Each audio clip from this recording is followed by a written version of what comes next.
And I quote, going to church is something very good, because it upholds the grand principle of moral standards. That's why I don't discourage people from going to church, because it is a very holy place. But at the same time, there is also a spiritual church. The church is yourself at the same time. So there are two types of churches: the place we go for worship, and the inbuilt one, the heart. So I encourage all of them, but I can also state this, that it is useless, absolutely useless, fundamentally useless for you to go to church, but when you don't have the gap of forgiving, when you don't have the gap of love, when you just accuse people, and in your statements, your own opinions, you think you are right and your words are final. Everything generated from you is right and final.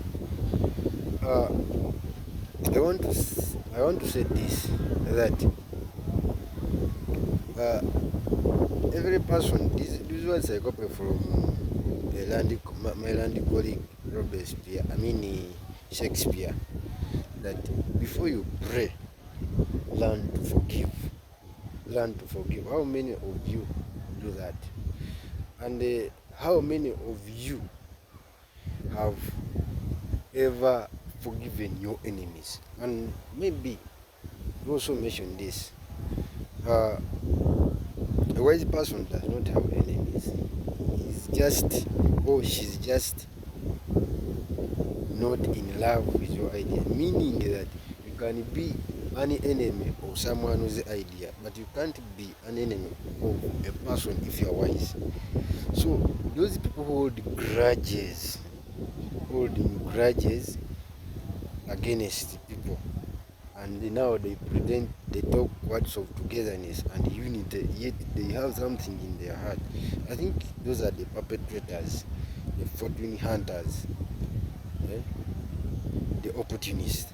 Because why do you hold a grudge when you know that what you did was right? Just speak it out instead of pretending. So I think those are the things. And before I raise my case, we should always sideline ourselves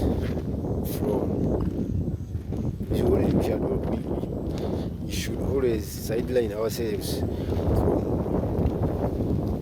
from having that hatred of not